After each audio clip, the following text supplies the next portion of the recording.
Address లో నక్షి మేళా సందర్భంగా free shipping across the world. నమస్కారం ప్రియా చౌదరి గారు. నమస్తే. చాలా ఫ్యామిలీస్లో చూస్తూ ఉంటామండి, రెగ్యులర్గా చూసేటువంటి ఒక ఇన్సిడెంట్. భర్త ఆఫీస్లో ఒకలా ఉంటాడు, బయట సొసైటీలో ఒకలా ఉంటాడు, తల్లి దగ్గర ఒకలా ఉంటాడు, తండ్రి దగ్గర ఒకలా ఉంటాడు, ఫ్రెండ్స్ దగ్గర ఒకలా ఉంటాడు. ఈ క్యారెక్టర్స్ అన్నీ కలిపి భార్య దగ్గర మాత్రమే ప్లే చేస్తారు. జనరల్గా చెప్తున్నాను మీకు. కానీ భార్య ఇదంతా తెలుసుకున్న తర్వాత, అంటే తెరిచి ఉంచిన పుస్తకం అన్నమాట భర్త, తెలుసుకున్న తర్వాత క్యారెక్టర్ అసాసినేట్ ఏ విధంగా చేస్తారంటే, నీ గురించి నాకు ముందే తెలుసు, నీ ఫ్రెండ్స్ ముందు చేసావు కదా, నా దాంట్లో కూడా అట్టే చేసి ఉంటావు అని అనేస్తారు. అంత సింపుల్గా అనేస్తారండి. ఎలా అనేస్తారో తెలియదు. బయట దాంతో కంపేర్ చేసుకుని వీడి క్యారెక్టర్ ఇదే అని ఎలా డిసైడ్ అయిపోతారు, అది చాలా తప్పు అనిపిస్తుంది ఒకేసారి విన్నప్పుడు. ఎందుకంటే కొంతమందిని బయట సొసైటీలో ఉండేటువంటి వాళ్ళని ప్యాంపరింగ్ చేస్తే తప్ప పనులు కావు. కొంతమందికి అహంకారంతో మాట్లాడితే తప్ప పనులు కావు. కొంతమందితోటి ఎంత ప్లీజింగ్గా మాట్లాడితే తప్ప పనులు కావు. ఓకేనా? ఒక్కొక్కరి దగ్గర ఒక్కొక్క రోల్ ప్లే చేయాల్సినటువంటి అవసరం భర్తకు ఉంటుంది. అది ఇంట్లో ఉన్న భార్యకి తెలియాలి. భార్య దగ్గర కూడా అదే ప్లే కార్డ్ జరుగుతుంది అనుకోండి, అప్పుడు క్యారెక్టర్ అసాసినేట్ చేసినా తప్పులేదు. కానీ వీడి క్యారెక్టర్ ఇదే అని చెప్పి మార్క్ చూపిస్తే మాత్రం, అట్లా అసాసినేట్ చేసి చూపిస్తే నిజంగా ఆ రిలేషన్కి వాల్యూ ఉండదు. ఇంకేం గౌరవం ఇస్తున్నట్లు భార్య. సో అటువంటి వాళ్ళకి అర్థమయ్యేలాగా ఈ వీడియో చాలామందికి ఉందండి. భర్తలకి చాలామందికి ఎవ్రీ సిచ్యువేషన్లో ఏదో ఒక దాంట్లోనూ ఎవ్రీడే ఉంటూనే ఉంటుంది కదా, ఎక్కడో చోట ఫేస్ చేస్తారు. చెప్తా, ఎప్పటికది మాటలాడి అప్పటికది నెయ్యంబగు తప్పించుకు తిరుగువాడు ధన్యుడు సుమతి అని సుమతి శతకం ఒకటి ఉంది.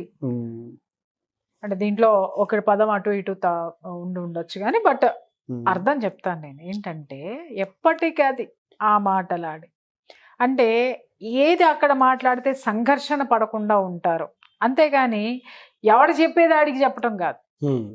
సంఘర్షణ పడకుండా, ఘర్షణ పడకుండా అక్కడ వాతావరణాన్ని కూల్గా చేసి అప్పటికది నెయ్యంబగు అంటే అప్పటికి అది న్యాయం చేసేయాలి. న్యాయం జరిగేటటువంటిది అయ్యుండి తప్పించుకు తిరుగువాడు ధన్యుడు సుమతి. అమ్మా, గొడవలు తెచ్చుకోకుండా, గొడవలు పెట్టకుండా తన యొక్క క్యారెక్టర్ ఏదైతే ఉందో పదిలంగా కాపాడుకుంటూ అందరి దగ్గర ఉన్నవాడు ధన్యుడు అని సుమతి శతకంలో చెప్పారు. ఇది వాస్తవం కూడానే. నేను మా ఇంట్లో నేను పడనేమో, పడనేమో కానీ, బట్ ప్రపంచం మొత్తానికి కూడా నేను ఎందుకు, నా ఫ్రెండ్స్ అందరిలో కూడా చిన్నవాళ్ళతో కానివ్వండి, పెద్దవాళ్ళతో కానివ్వండి, ముసలాళ్ళతో కానివ్వండి, అందరికీ నేను ఎందుకు ఇష్టపడతానో తెలియనటువంటి విషయం, చాలామంది కుళ్ళుకునేటటువంటి విషయం, చాలామంది మనసుల్లో క్వశ్చన్ మార్క్ అయినటువంటి నా దగ్గర దూరపు ఆ యొక్క ఇంకొంచెం దూరపు అతి దగ్గర బంధువులు, స్నేహితులు అందరికీ చెప్పేది ఏంటంటే, నేను ఇదే అప్లై చేస్తా. ఏంటి అనంటే, సంఘర్షణ వద్దండి. నువ్వెంత అంటే నువ్వెంత, నేను ఎక్కడికైనా వెళ్తా. నాతో నువ్వు పోటీ పడినప్పుడు, నీకు నాకు పోటీ లేనప్పుడు నేను నిన్ను విభేదించాల్సినటువంటి అవసరమే లేదు. ఫస్ట్ ఆ మనిషిని గమనిస్తాను. సార్, వీడేదో తేడాగా కొడుతున్నాడు అని అన్నాడు అనుకోండి, అప్పుడు ఫస్ట్ ఏం చేస్తానంటే, నాకు ఈ సైకాలజీ మా చిన్న పెదనాన్న నుంచి నాకు వచ్చింది. అర్థమైందా? మనిషి ఆయన సైకాలజీ స్టడీ చేసి సైకాలజీ గురించి నాకు ఎక్కువ చెప్తా ఉండేవారు అనమాట. ఏంటి అనంటే, ఫస్ట్ మనం వాడి దారిలోకి పోవాలా, వాడు మన దారిలోకి రాడు. మనం వాడి దారిలోకి పోతూ పోతూ పోతూ వాడు మనల్ని యాక్సెప్ట్ చేసిన తర్వాత అటు మళ్ళించాలి. అంటే ఇది నమ్మక ద్రోహం కాదా అని అనొచ్చేమో, దాన్ని నమ్మక ద్రోహం అన్నారు. ఒక మనిషిని దారిలో పెట్టడం అంటారు. నమ్మక ద్రోహం ఏంటి అనంటే, నీకు కావాల్సింది తీసుకుంటానికి వాడిని ఒప్పించడం ఏదైతే ఉందో, వాడిని నమ్మించడం ఏమైతే ఉందో, అది నమ్మక ద్రోహము. మా ఇంట్లో కొంతమందికి పడతాం, కానీ వాళ్ళతోటి నాకు బాగా పడుతుంది. మిగిలిన వాళ్ళందరూ ఏమనుకుంటారనంటే, దీనికి ఎట్లా సరిపడుతుంది వాళ్ళిద్దరికి, ఇది ఎట్లా బొట్లో వేసుకుంటుంది. మా పెద్ద తమ్ముడు ఒక మాట అంటాడు, ఉసే నువ్వు మాటలు చెప్పి జనాలను బొట్లో వేసుకుంటావే అంటాడు. నేను వాడితో అంటా, ఒరే మరి నేను మాటలు చెప్పేదాన్నే కదరా, మరి నాకు అర్థం కాకడితే నీతో ఒక గంట కూర్చుంటారా, నువ్వు ఎందుకు ఒప్పుకోరా నన్ను అని అడుగుతా. వాడు ఒప్పుకోడు. మరి నేను అంత బాగా మాటలు చెప్పేసి బొట్లో పడేసి దాన్ని అయితే ముందు ఆయనే పడేయాలి. అవును, సరే మీ అమ్మకి చెబుతారా 4 మాటలు, మీ అమ్మకి నాకు ఆరంబాతిక, నేనేం చేసినా మీ అమ్మ మెచ్చదు, మరి మీ అమ్మని ఎందుకురా మెప్పించలేకపోయాను అంట. అక్కడితో అయిపోయింది. అది కాదండి. ఎదుటి వాడిని మనల్ని స్వీకరించాలి ఎదుటివాడు అనుకున్నప్పుడు వాడితో మనం ప్రయాణం చేయాల్సినటువంటి అవసరం ఉంది. ప్రయాణం చేస్తూ చేస్తూ వాడి యొక్క యాటిట్యూడ్ని మనం గమనించి దాన్ని సరైనటువంటి మార్గంలో పెట్టాలి అని అంటే ఫస్ట్ వాళ్ళ దారిలో మనం వెళ్ళాలి. వాళ్ళని నొప్పించకుండా ముందుకు తీసుకెళ్ళి తర్వాత ఒప్పించేటటువంటి ప్రయత్నం చేసేటటువంటి పని ఏదైతే ఉంటుందో దాన్ని ఏమంటారు అనంటే, ఏమంటారు దాన్ని చెప్పండి? తెలివితేటలు అంటారు. ఓకే, దాన్ని అప్పటికప్పుడు సమయస్ఫూర్తి అంటారు. ఒకటి వాళ్ళ దారిలో వెళ్ళడం అనేటటువంటి కాన్సెప్ట్ చూస్ చేసుకోవడం తెలివితేటలు అయితే, వాళ్ళని మన దారిలోకి తెచ్చుకోవడం అనే దాన్ని సమయస్ఫూర్తి అంటారు. ఈ రెండు ఏ మనిషిలో అయితే ఉంటాయో వాడు హ్యాపీగా ప్రపంచాన్ని ఈజీగా జయించేస్తాడండి. వాస్తవంగా చెప్తున్నాను కదా నేను. మా ఇంట్లో చాలా మందికి నేను పడినని చాలాసార్లు చెప్పున్నా, కానీ ఏదైనా విషయం వచ్చింది అంటే మాత్రము వాళ్ళు నన్నే కాంటాక్ట్ చేస్తారు. వాళ్ళకి బాగా తెలుసు ఆ సమస్యని నేను మాత్రమే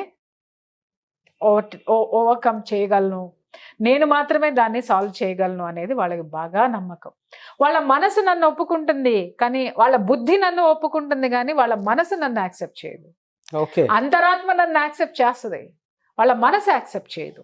ఎందుకంటే ఈగోస్ ఉంటాయి వాళ్ళల్లో, నేను దీన్ని ఎందుకు ఒప్పుకోవాలని. కానీ ఎప్పుడైతే వాళ్ళకు ఒక ప్రాబ్లం వస్తుందో, లేదా ఎప్పుడైతే వాళ్ళకు ఒక సమస్య వస్తుందో, ప్రాబ్లం సమస్య రెండు ఒకటే, ఒక చిక్కు ప్రశ్న వాళ్ళ జీవితంలో ఉంటే సలహా మళ్ళీ నాదే కావాలి. ఎందుకు కావాలి అంటే, నేను స్టడీ చేస్తున్నాను కాబట్టి, నేను వెళ్ళేటటువంటి దారి తీరు ఏదైతే ఉందో వాళ్ళు చూస్తున్నారు కాబట్టి దే నీడ్ మై హెల్ప్. అది ఉంది, ఖచ్చితంగా ఉంది. ఇక్కడ మీరు భర్త విషయానికి వచ్చారు. పాపం భర్త పోషించే పాత్ర ఇదే. ఏంటి అని అంటే, అందరు భర్తలు కాదు, అందరూ కాదు, నాగరాజు లాంటి వాళ్ళు కొంతమందే ఉన్నారు, వాళ్ళ గురించి చెప్తున్నారు. అంటే చాలా మంది కింద వచ్చేస్తారు, మా ఆయన ఈ అబద్ధాలు ఆడటమేనా. అబద్ధాలు ఆడే వాళ్ళ గురించి నేను మాట్లాడటం లేదు. నేను చెప్పాను చూసారా, నమ్మక ద్రోహం చేసే వాళ్ళ గురించి నేను మాట్లాడలేదు. సమయస్ఫూర్తి తెలివితేటలు ఉన్న భర్త, ఆ భర్త గురించి నేను మాట్లాడుతాను. అతనికి ఏంటి అని అంటే, భార్య గురించి 24 గంటలు వాళ్ళమ్మ సోద్యోతూనే ఉంటుంది, కంప్లైంట్ చెప్తూనే ఉంటుంది. లేదు తమ్ముడు గురించి, అన్న గురించి, లేకపోతే ఇంకొకరి గురించి, ఫాదర్ అప్పుల గురించి, వాటి గురించి మాట్లాడుతూనే ఉంటాడు. ఇవన్నీ బుర్ర తినేస్తా ఉంటాడు. ఈయన ఏం చేస్తాడు అని అంటే, అరే భార్య గురించి అమ్మ దగ్గర పొగిడితే వేసేస్తుంది అమ్మ, అమ్మ గురించి భార్య దగ్గర పొగిడితే వేసేయటం కాదు, మూసేస్తుంది తలుపులు, ఇంకా నో ఎంట్రీ. కాబట్టి ఏం చేయాలి, తల్లి దగ్గర ఏమంటాడు, అది అంతేలేవే, నీ అంత ఓర్పు అందరికీ ఉండద్దా, నువ్వు కానీ అంటాడు. అదేం పెద్ద ప్రాబ్లం ఏం కాదు. అలా కాకుండా, అవునమ్మో ఇట్ట చేసింది, పొద్దున కూరండ్లా, రాత్రి అది చేయాలి, ఇది చేయాలంటే ఆడేదవా, వాడిని మనం సస్పెక్ట్ చేయాల్సినటువంటి అవసరం. దాన్ని వదిలేవే, నీ అంత ఓర్పు అందరికీ ఉంటుందా, మా అమ్మ బంగారు తల్లి, మా అమ్మ కాబట్టి ఇవన్నీ మోసుకొస్తుంది అని అమ్మను పొగిడేశాడు అనుకో, అది దాన్ని సమయస్ఫూర్తి అంటారు, తెలివితేటలు అంటారు. నా కడుపు కోసం ఏమైనా చేయొచ్చు, కానీ ఇదిగో దానికి ఇష్టంగా ఇది తీసుకెళ్ళు అని కోడలకు కూడా ఇప్పించుకుని తెచ్చేవాడు సమయస్ఫూర్తి కలిగినటువంటి వ్యక్తి. అలాగే తండ్రి ఉన్నాడు, తండ్రి దగ్గర కూడా అంతే. వ్యాపారంలో కానివ్వండి, దేంట్లోనైనా సరే అతనికి ఏ విధంగా అతన్ని ఒప్పించగలడో ఆ దారిలోకి వెళ్ళి ఒప్పించి ఆ సమస్యలు లేకుండా చేసుకోవడం అనేది సమయస్ఫూర్తి. అలాగే ఆఫీస్లో ఇంటి దగ్గర కూర్చొని భార్య ముందే, అరే నేను ఇప్పుడే బయటకు వచ్చాను రా అంటాడు. పాపం ఎదుగున్నాను, పాపం పక్కనే ఆవిడ ఇలా భుజం మీద తల అనిచ్చి ఇలా ఇలా ఇలా గడ్డం పుచ్చుకుని ఆడుకుంటా ఉంటది. ఈయనేమో ఈ మాట చెప్తాడు, నేను బయటకు వచ్చాను రా, చాలా బిజీగా ఉన్నాను రా అని చెప్పేసాను. అప్పుడు ఆవిడ ఇలా చూస్తూ ఉంటది, ఓ నాతో బిజీగా ఉన్నానని ఈ వెధవ చెప్పచ్చుగా, భార్యతో ఉన్నానని చెప్తే ఏం పోయిందో అంటాడు. పెళ్ళాంతో ఉన్నానంటే వాడితో ఏం పడుతుందో వీడికి మాత్రమే తెలుసు. కాబట్టి అది జీర్ణం చేసుకోదు. సర్రన వాడిని ఒక తోపు దోసేసి అంటే ఎందుకు ఇట్లా చెప్తావు, ఇంట్లో ఉన్నానని చెప్పుకోవచ్చు అంటే ఆ మనసులో ఉంటుంది కానీ బయటికి చెప్పలేదు. అక్కడ ఒక సంఘర్షణ వాతావరణం అనేది ఒకటి ఉంటుంది, అదైపోతుంది. సరే వాళ్ళ నాన్నతో కర్మగాలి ఈ యొక్క పెద్ద మనిషి వాళ్ళ నాన్నతో మాట్లాడాల్సి వచ్చినప్పుడు, అవును నానా, అదేంటి మొన్న అది నానా, ఇది నానా అని తనకు తెలిసినటువంటి యథార్థాన్ని కొంచెం మార్చి దాన్ని ఆయన బాధపడకుండా చెప్పడం అనేది ఈవిడ వింటుంది. వాళ్ళమ్మ ఉంది, వాళ్ళమ్మకి ఇదే ఇష్యూలో ఉన్న వాస్తవాన్ని దాచిపెట్టి, అంతేగాని మభ్యపెట్టి కాదు, దాచిపెట్టి ఆమె ప్రశాంతంగా ఎలా ఉంటుందో చెప్పడం అనేది ఈమె వింటుంది. ఆఫీస్లో చెప్పేది ఉంటుంది, తండ్రికి చెప్పేది ఉంటుంది, తల్లికి చెప్పేది ఉంటుంది, ఫ్రెండ్స్ ఉంటారు. ఇంకా ఫ్రెండ్స్ అరే నువ్వు అర్జెంటుగా రావాలి రే, వాళ్ళు సాయంత్రం పార్టీ పెట్టుకుందాం అంటే ఇది పగలగొట్టేస్తుంది ఈపు పెళ్ళాం. ఎందుకంటే ఆ రోజు సాయంత్రం షాపింగ్ పెట్టుకుంటుంది, లేదా ఆ రోజు సాయంత్రం కూరగాయలు తరుగు, నీకే పని లేతే నువ్వు అక్కడ పోతే నేను మందు బాటిల్ ఓపెన్ చేస్తే నువ్వెక్కడ ఉంటావు అని అంటే ఎందుకు వచ్చిన గోళ్ళే అనుకొని సరే ఇంట్లో అరే మా ఆవిడ షాపింగ్కి తీసుకెళ్ళాలని స్వచ్ఛందంగా చెప్పేవాళ్ళు చాలా తక్కువ మంది ఉంటారు. కానీ అందరు చెప్పుకోలేరు కదా, ఇగో అనేది ఒకటి ఉంటుంది కదా. అరే నాకు అర్జెంట్ పని ఉందిరా, మా బాస్ పిలిచాడు, నేను వెళ్ళాలనుకుంటున్నాను, ఏదో సంథింగ్ అది చెప్తాం. ఈ క్యారెక్టర్స్ అన్నిటినీ చూసేసినటువంటి భార్య తెలుసుకోవాల్సింది ఏంటంటే, అబ్బా నా మొగుడు ఎంత సమయస్ఫూర్తి పరుడు. ఎప్పుడు అనుకోవాలి అని అంటే, కొంపలు ముంచకుండా బయట యథవేషాలు వేయకుండా ఇది ఏ నిజాయితీ అయితే ఉందో ఏదైతే ఉందో ఆ క్యారెక్టర్ ఉన్నప్పుడు నా భర్త సమయస్ఫూర్తి కలిగినటువంటి వ్యక్తి, ఎవరిని నొప్పించడు, నేను హాయిగా ఉన్నాను, నా వరకు గొడవలు తీసుకురాడు, నా వరకు నా అత్త నన్ను తిట్టేటట్టు చేయడు, నా మామ నన్ను దెబ్బ పొడిచేటట్టు చేయరు, ఆఫీస్లో వాళ్ళు నా మీద పడేటట్టు చేయరు, స్నేహితులు నన్ను వెక్కిరించేటట్టు నా మీద కంప్లైంట్ చెప్పడం, అలాగే స్నేహితులను కూడా నేను అర్థం చేసుకునేటట్టు మాట్లాడతాడు. ఎక్కడా కూడా నన్ను తక్కువ చేయటం కానీ, తను ఎక్కువ అవ్వడం కానీ, లేకపోతే ఎవరినైనా కించపరచడం కానీ ఇతను చెయ్యడు. నా భర్తలో చాలా సమయస్ఫూర్తి ఉంది, నేను లక్కీ ఫెలో అని ఫీల్ అయిన రోజున ప్రశాంతంగా పడుకొని నిద్రపోదు. అట్లా కాకుండా దానికి ఉన్నదే పీత బుర్ర అనుకుందాం. ఆ పీత బుర్రకి ఇవన్నీ అర్థమై చావదు, ఇవన్నీ కంప్లైంట్స్ కిందే ఉంటాయి. మీ అమ్మతో అప్పుడు అబద్ధం చెప్పావు, తల్లితో అబద్ధం చెప్పినాడు, భార్యతో అబద్ధం చెప్పడా, దీని దుంపదేగా, దీనికి ఉన్నదే పీత బుర్ర. దాన్ని కాస్త మార్చు. నువ్వు మనిషి బుర్ర పెట్టుకొని ఆలోచించు. నీ భర్తలో సమయస్ఫూర్తి ఉందా, మోసగారితనం ఉందా, నువ్వు క్యాలిక్యులేట్ చేసుకునేటటువంటి విఘ్నత నీకు ఉండాలి. ఆ విఘ్నతని ఏర్పాటు చేసుకో. నీకేమన్నా ఇంట్లో సమస్యలు తీసుకొస్తున్నాడా, అందరి దగ్గర నీ గురించి అబద్ధాలు చెప్తున్నాడని నీకేమన్నా రిపోర్ట్స్ వచ్చాయా? ఆ రిపోర్ట్స్ వచ్చినంత మాత్రాన, చెప్పినంత మాత్రాన నువ్వు మళ్ళీ ఎగేసుకుంటా మొగుడి మీద పడిపోకుండా కాస్త మనసు పెట్టి విఘ్నతతోటి ఆలోచించి వీళ్ళు నిజం చెప్తున్నారా అబద్ధం చెప్తున్నారా అనేటటువంటి ఒక విశ్లేషణ, ఒక నిరూపణ, రెండిటిని శోధించి దాన్ని ప్రశ్నించుకున్న తర్వాత సాధించటం మొదలుపెట్టు. ఏమీ లేకుండా నువ్వు పైన చూసింది ఏంటో అది మొత్తం ఇది ఒక పెద్ద మేధావి అనుకుని ఆ మేధావితనాన్ని అన్నింటినీ దానికి అది ఆపాదించేసుకుని ఇక వీడిని కూర్చుంటే అట్ట, నుంచుంటే ఇట్ట, నువ్వు నీ ఫ్రెండ్స్తో అట్టాగే మాట్లాడతావు కదా, నాకు అదే చదువుతున్నా, బయట నుంచి ఫోన్ చేసి కర్మగా ఉసే నేను ఇవాళ ఆఫీస్లో ఉన్నాను అనగానే 6:30 అయింది నిజం చెప్పు, మొన్న మీ వాడికి చెప్పావు కదా అట చెప్పమాక, నాకు నేను ఇక్కడ పెళ్ళాన్ని చెప్పమాక, నిజం చెప్పు, వీడియో కాల్ చేయి అందనుకో, మీ పరువులే పోతాయి మొగుడు దగ్గర. మనల్ని ఇబ్బంది పెట్టనటువంటి విషయాల వరకు కూడా చూసి చూడనట్టు వదిలేయటం అనేది భార్యకు ఉండాల్సిన మొట్టమొదటి లక్షణం, ప్రశాంతంగా ఉండేటటువంటి లక్షణం. కానీ మీరు ఇందాక చెప్పారు చూసారా, వీడియో కాల్ చేయి అది చేయని, ప్రతి భార్య ఆ విషయంలో మొగుడు ముందు ఎంత దిగజారిపోతారో. ఇప్పుడు నేను అదే కదా చెప్పింది, చెప్తున్నాను, దిగజారడమే, అక్కడే దిగజారిపోతారు.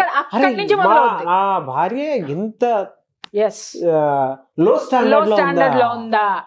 ఎప్పుడైనా సరే ద్రౌపది ఒక 5 సూత్రాలు చెప్పిందండి భార్య ఎలా ఉండాలి భర్త దగ్గర అనేది, అద్భుతమైనటువంటి సూత్రాలు. ఏమని చెప్పిందంటే, ఎప్పుడు కూడా నీట్ గా ఉండండి భర్త ముందు. అంటే ఏంటి అంటే, ఆడి ముందు ఒక సింగారించుకొని తిరగాల అని, ఇంట్లో పనులుండవా అని యాబ్రాసి ముఖం వేసి జిడ్డు ముఖం వేసుకుని నైటీలు వేసుకుని తిరిగితే ఆడికి కూడా వాంతికొచ్చి పక్కన తలతల్లాడే చీరలు కట్టుకున్న ఆంటీని చూస్తాడు. ఆడు ఎందుకు చూడడం, ఎందుకంటే తలుకులు బెలుకులు అక్కడ ఉన్నాయి, దరిద్రాలు ఎక్కడ ఉన్నాయి కాబట్టి. ఏ నీళ్ళే కదా, పొద్దున్నే ఒక గంట లేచి ఆవులించుకుంటూ పోయి ఆ పాసి ముఖం చోటికి టీ పెట్టుకొని తాగకపోతే ఫస్ట్ 5 నిమిషాలు నువ్వు బాత్రూమ్కి కేటాయించి బ్రష్ చేసుకుని గబగబా స్నానం చేసి చక్కగా నీట్గా దవ్వుకొని డ్రెస్సే వేసుకో. నేను నిన్నేమి చీరలు కట్టేసుకుని పట్టు చీరలు కట్టుకోమని అనట్లా. నువ్వు రోజు వేసుకునే డ్రెస్ నీట్గా వేసుకుని నీట్గా తలదూకొని టీ పెట్టు. ఆ టీ నీ భర్తను లేపి అదే దీంతో టీ ఇవ్వు, వాడికి ఎంత పాజిటివ్ ఎనర్జీ వస్తుందో చెప్పలేను నేను. 5 నిమిషాలు బాత్రూంలో ఇళ్ళేమో గంటల తరబడిన స్నానాలు చేయరు, స్నానాలకేం గంటలు అవసరం లేదమ్మా, చెప్తున్నాను కదా నేను. కాస్త లేచి ఆ పాచి మొఖాలు వేసుకుని, ఒక్కొక్క అమ్మ అయితే పిల్లల్ని బయటికి పంపించేదాకా ఆ పాచి మొఖం గడగదు. దీని దుంపదాగా దరిద్రం అంతా దాంట్లోనే ఉంటుంది. ఏమన్నా తిట్టుకోండి, కానీ మిమ్మల్ని తిట్టుకునే వాళ్ళు ఎంతమంది ఉన్నారు? ఆ పాసి కప్పు వేసుకుని పాసి మొహం వేసుకొని ఈ పనులన్నీ చేస్తుంటే మొగుడుకు కూడా చిరాకు పడుతుంది. ఆ నైటీలు వేసుకుని ఇక తర్వాత గుట్టలు గుట్టలు గుట్టలు గుట్టలు బట్టలు ఉంటాయి అబ్బాయి, ఇంటి నిండా చూసినా కూడా. ఇలా దుంపలు దగ్గర ఎంత ప్రొఫెషనలిస్ట్ అయినా నాకు కూడా తీరుకుండదు నాగరాజు గారు. నాకు ఈ మధ్య నాకు కొంచెం హెల్త్ బాగోక నేను కాస్త లీవ్ ఉంటున్నాను కాబట్టి నాకు ఇంట్లో కొంచెం ఉంది. కానీ నేనేం చేస్తాను చెప్పమంటారా? నాకు తీరిక లేదు, నిజంగా లేదు. నాకు ఒక్క నిమిషం కూడా ఉండదు. దానికోసం ఏం చేస్తానంటే ఒక్క నిమిషం ఆలోచిస్తా, ఇంకొక 2 అపాయింట్మెంట్స్ ఎక్కువ తీసుకుందాము ఈ నెలలో. తీసుకుంటే ఒక పని మనిషిని పెట్టుకుంటా. ఆ పని మనిషి నా ఇంటిని నీట్గా పెడుతుంది, నేను పెట్టక్కర్లా. ఆ పని మనిషి నా ఇంటిని నీట్గా పెడుతుంది. 2 అపాయింట్మెంట్లు ఎక్కువ తీసుకుంటా. ఆ టైంని నేను ఇల్లు సర్దుకుంటానికి లేనటువంటి టైంని నేను అటు డైవర్ట్ చేసుకుంటా. లేదా సరే ఇంత ఖర్చులు అవుతున్నాయి కదా, ఖర్చులు మొత్తంది, ఎన్ని చీరలు కొంటున్నాను నేను ఎక్కువ, లేకపోతే ఇంకేదన్నా కొంటున్నానా, అనవసరమైనవి కొంటున్నానా, కట్ చేయి. ఈ 2000 మిగిలిన ఈ నెలలో 2000 కోసం ఒక అమ్మాయిని 1 గంటకు మాట్లాడుకుంటారు రోజుకి. అమ్మ ఇల్లు ఇదిగో పొద్దున్నే వచ్చి పనమ్మాయి ఇది చేసిపోతుంది, ఇదిగో నా గుడ్డలు మడత పెట్టి నా ర్యాకుల్లో సర్ది పెట్టడానికి ఈ 2000 నీకు వస్తావా? అయిపోయా. ఇల్లంతా నీట్గా ఉంటుందండి, హ్యాపీగా ఉంటుందండి, మనశ్శాంతి. భర్త బయట నుంచి రాగానే మీరు చక్కగా నీట్గా పక్క సర్ది పెట్టండి, బెడ్రూమ్ నీట్గా పెట్టండి, మంచి ఫ్రాగ్రెన్స్ వచ్చేది పెట్టండి. వాడు సగం కాదు కదా దుంప దగ్గర వచ్చి అటా పడుకొని నీ ఒళ్ళోనే పడుకుంటాడు వాడు. ఎందుకంటే ఆ మనసు అంత ప్రశాంతంగా ఉంటుంది, అంత పాజిటివ్ ఎనర్జీ వస్తుంది. నువ్వు గుడ్డలు ఎక్కడ ఇడిసినాయి అక్కడ ఇడిసిన బట్టలు. రెండో విషయం చెప్తాను, ఇడిసిన బట్టలు ఎక్కడ పడితే అక్కడ బారేస్తారండి. మొగుడు అట్టాగే పడేస్తాడు, పిల్లలు అట్టాగే పడేస్తారు, ఇది అట్టాగే పడేస్తుంది. అది ఎంత దరిద్రమో ఇంటికి ఒంటికి నేను చెప్పలేను. ఒంటికి కూడా దరిద్రమే. ఎందుకనంటే ఇడిసి పక్కన పడేసాము అనంటే ఆ వాసన అంతా వచ్చేసి మనకే ఇది చిరాకు పుట్టి ఇది ఉండదా. స్నానం చేసిన వెంటనే ఆ బట్టలు తీసుకెళ్లి వాషింగ్ మిషన్ అనేది ఒకటి చచ్చిందిగా వాళ్ళందరి కొంపల్లో. ఏంటి దాంట్లో ఒక్క నిమిషం చేయలేరా పని? అయిపోయే ఇంట్లో ఎక్కడుంది చెప్పండి, బట్టలు ఎక్కడుంటాయి? మొత్తం పని మనిషి బయట వాషింగ్ మిషన్ లో వేసి ఆరేసుకున్నాము. ఆరేసినటువంటి గుడ్డలు 4 రోజులైనా తీరబ్బాయి ఎవరో కూడాను. ఖాళీ లేదండి, బిజీగా ఉన్నానండి. నీ బిజీ బొందబెట్ట. రేపొద్దున దరిద్రం ఇంట్లో చుట్టుకుందంటే, ఇంటికి ఒంటికి డబ్బుకి చుట్టుకుందానంటే మొత్తం ఇంట్లోనే ఉండాలి ఆ దరిద్రాన్ని వేసుకుని. అర్థమైందండి? ఇక అంటే మీరు అడిగింది ఒక క్వశ్చన్, ఎక్కడికో వెళ్తున్నానని మాత్రం అనుకోకండి. మొగుడిని సాధించడం అనే దాంట్లో మొగుడికి ఎక్కడ నీ మీద ఆ విధమైనటువంటి లోకువ భావన వస్తుందో, ఎక్కడ మీ ఇద్దరికి గొడవలు వస్తాయో, మొగుడిని సాధించటం అనేది మానేసి ఇంటిని సాధించుకో, ఒంటిని సాధించుకో, పిల్లల్ని సాధించుకో. నీ వరకు నీకు ఏ విధమైనటువంటి లోటు రాకుండా చూడు. ఆ తర్వాత వాడు ఏమన్నా ఉన్నాడు అనంటే ఒక్క నిమిషం అని చెప్పి బోల్ట్ పెట్టు, లాగి పెట్టు, ఒకటి పీకు. ఎవడేం మాట్లాడు, బయటకు వచ్చి కావాలంటే నువ్వే ఏడు నన్ను కొట్టాడండి అని. అంటే నేను ఇక్కడ ఊరికనే చెప్పలా, ఈ పనులన్నీ చెయ్యాలి. చేసి చెప్పురా, ఏంది ఏడ తప్పు చేసినా, నేను ఎక్కడ లోటు చేసినా, నేను నీకు బెడ్ మీద చేశానా, బెడ్రూమ్ లో చేశానా, ఇంట్లో చేశానా, తిండికి చేశానా, ఒంటికి చేశానా, ఇంటికి చేశానా? ఏందిరా మాట్లాడుతున్నావు? నాడు నాడు చెప్. ఏం మొగుడు నోరెత్తుతాడో చూస్తా నేను. ఎత్తాడు అనుకుందాం, తీసా చొక్కా పట్టుకుని బయటికి చూపిమని చెప్పాను.